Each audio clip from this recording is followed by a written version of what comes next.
Welcome to News You Missed, the show that catches the headlines, the algorithm buried, the stories your boss ignored, and the chaos the markets tried to forget. Good morning, everybody. It's Friday. It's the last day of the month. Hooray! We're heading on the run up to Christmas now, but let's not get too far ahead of ourselves. My first story of the day. The Trump administration has cut the US refugee admissions cap to a record low of 7,500 for the coming year, prioritising white South Africans. The move sharply reduces the previous limit of 125,000 set under Biden and follows Trump's claims of persecution against Afrikaner farmers, which South Africa denies. Refugee advocacy groups have condemned the decision, saying it undermines the programme's purpose and America's moral standing. The White House has cited humanitarian concerns and national interest as justification. Drew, what's your first one? Well, President Trump orders nuclear testing for the first time since 1992. He told reporters, "They seem to all be doing nuclear testing. We have more nuclear weapons than anybody." The Pentagon confirmed that Nevada test site is being reviewed. Allies are alarmed, environmentalists furious, and defence investors quietly excited. Treaties weaken, expect NATO briefings and rising defence budgets. Nothing says modern policy like revisiting the Cold War with better haircuts. And a story I've thought has been a long time coming. The US Justice Department is investigating whether leaders of the Black Lives Matter Global Network Foundation misused millions in donations raised during the 2020 racial justice protests. Sources tell the Associated Press that federal agents have issued subpoenas and at least one search warrant as part of the probe. The foundation, which raised over $90 million after George Floyd's death, has faced questions over how the funds were spent, including the purchase of a $6 million Los Angeles property. BLM leaders deny wrongdoing and say they're committed to transparency. Well, Drew, I don't know about you, but a few years ago, we saw they were all buying nice £1 million plus mansions and hiring all their family on ludicrous wages for not a lot of duties. So I think this one's going to go somewhere. Next up, the US and China plan energy deal talks. Both sides announced a working group to explore joint projects in oil, gas and renewables. The phrase mutual benefits appeared 7 times in the press release, which usually means we'll argue later. Oil and green energy stocks jittery until details appear. Well, Drew, the other good thing that came out of that is China is reducing the restrictions on their rare earth minerals restrictions, shall I say. So, yeah, it sounds like the meeting was very productive. Russian President Vladimir Putin has ordered his military to guarantee safe passage for journalists wishing to report on Ukrainian troops said to be surrounded on the front lines. The Defense Ministry says Russia is prepared to pause fighting for up to 6 hours near Krasnoyarsk and Dmitrov and Kupiansk to allow media access, provided Ukraine offers the same security guarantees. Kiev denies its forces are encircled, saying Moscow is exaggerating battlefield gains for propaganda purposes. And moving on, a US warship departs Trinidad amid Venezuela tensions. After routine drills near disputed waters, the destroyer quietly steamed north. Analysts see a subtle warning to Caracas. Mild geopolitical tension, bullish for oil. Whenever the Navy says routine, journalists cancel weekends. And my final story, an 80-year-old cruise passenger, Suzanne Reese, has been found dead on a remote Great Barrier Reef island after being accidentally left behind by her ship. Reese had disembarked at Lizard Island for a hike, but didn't return before the Coral Adventurer sailed. Her body was later discovered near the trail, having apparently fallen. Authorities say her death is non-suspicious and a coroner's inquiry is underway, while the cruise company says it is cooperating fully with investigations. I mean, come on, Drew, I get it. We see the videos of cruise passengers getting left at the dock in built-up cities where they can at least talk to somebody. But a cruise, just bailing on a passenger on a remote island. I mean, talk about heartless and sticking to profit margins. Wrong. Just wrong. Yeah, it's wrong on every scale. And you know when you go on outings, they're supposed to do a head count. Yeah. So where's all their safety measures? Yeah. In 2025. Exactly. Something smells really off about this, and it's either total and utter stupidity of people not doing their jobs, or they put profits before recovering a body. And moving on, mass protests rock Jerusalem. Tens of thousands of ultra-Orthodox Jews railed against extended mandatory military service. Clashes were limited, but politics took a beating. Compromise unlikely soon. In Jerusalem, even drafting a draft law starts a holy war. And that wraps up the world headlines. Moving on, financial funnies. Paul, what's your first one? Well, my first story, Drew, Bitcoin flirts with $109,000 as ETF demand cools. ETF inflows turned negative while long-term holders cashed out. Powell's hawkish comments gave traders another reason to stare sadly at charts. And next up, JP Morgan tokenizes private equity. The bank's Connexes platform digitized a private equity fund, bringing Wall Street onto blockchain rails. Jamie Dimon now calls tokens essential, a big pivot from his pet rock era. Traditional finance embraces on-chain settlement. When the skeptics show up, the profit margins must be real. My next story, news reports have revealed secret details of Israel's $1.2 billion cloud deal with Google and Amazon, known as Project Nimbus.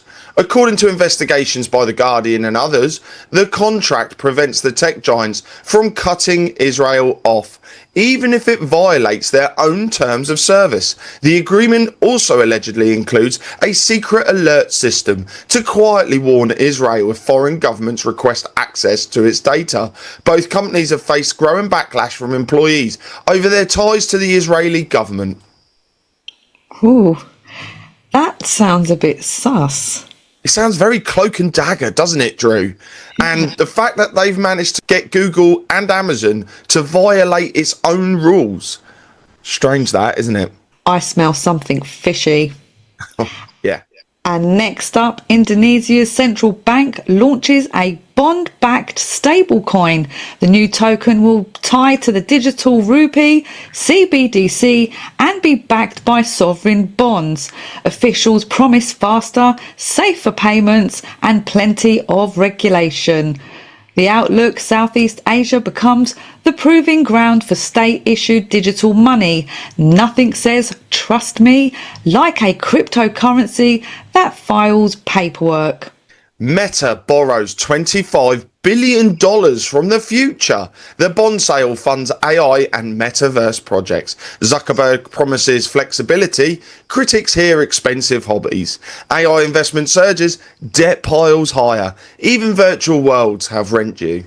And Coinbase cashes in. Q3 revenue $1.86 billion.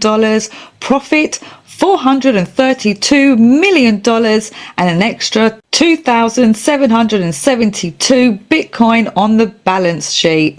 CEO Brian Armstrong calls it conviction. Investors call it hedging our nerves. Healthy exchange activity, regulatory clouds linger. Coinbase wins whether you're euphoric or crying. It's Vegas in a hoodie. Now, I've got a weird story, which I'm not too sure about. In a surprising twist, Ukraine has cleared the first 20 tons of steel from, guess where? Chernobyl, for reuse. Don't worry, it's been thoroughly decontaminated and scanned with gamma spectrometers, which basically means it won't glow in the dark. We hope. The steel comes from dismantled plant equipment and will help cut radioactive waste, save money and even boost the economy. So next time you see some steel in a building, just remember, part of it might have survived one of history's most infamous nuclear disasters. Chernobyl certified and slightly spookier than your average steel beam. Drew, this is screaming dodgy. I mean, you're taking... Go on. Ukraine, Zelensky thought of this idea. He sat there and went, right guys, where can I get some more money? And then they went, well, it's a bit of a gamble, but you could go to Chernobyl, but it's a bit radioactive. All right, we'll give it a bit of a clean and see how we go. Honestly, Drew, and I'm sorry, but if you want money, you're going to send that steel out, and will it really be decontaminated? You're not going to care, because once it leaves your shores, it's not your problem. Exactly. Strange one, that. And finally, Apple's $102 billion quarter strong iPhone and services sales carried the company despite soft Mac demand. Steady growth, cautious optimism. Apple could sell oxygen in a sleek box and would queue overnight. We're now moving over to Hackers Corner, where we try to keep you safe, educate you, and also just work out what the hell is going on in your computer when that mouse starts moving on its own. Drew, what's your first story? First up, Proton targets cybercrime with a dark web tracker. The privacy company launched a service that alerts users when stolen data has black market sites. It scans leak forums in real time. Basically, a siren for your identity. Corporate demand soaring as breaches multiply. Finally, a notification you'll actually open your passwords for sale. And actually, Paul, I recommend Proton. And if you guys want to keep yourself safe, the link's in the description below. Now, this next story in Hackers Corner is close to my heart, because with the way the world's economy is at the moment, this one will get people when they are at their absolute lowest. Google blocks 10 billion scams a month. Despite that, criminals move to social apps, sending fake job offers backed by AI-generated friends. And you need to be careful of this, because there's a lot of people out there, I know quite a few, who are looking for jobs right now, and they will become desperate and they will become susceptible to these scams. And this involves anything from money laundering to you scamming other people. So please be careful, everyone out there. Make sure that job advert is genuine. And moving on to Robots Corner, where South Korea's Unisty builds an artificial muscle 4,000 times stronger than itself. The 1.2 gram sample lifts 5 kilograms using magnetic microparticles that switch from soft to rigid. It stretches 86% and delivers 30 times the energy density of human tissue. Breakthrough for prosthetics and humanoid agility.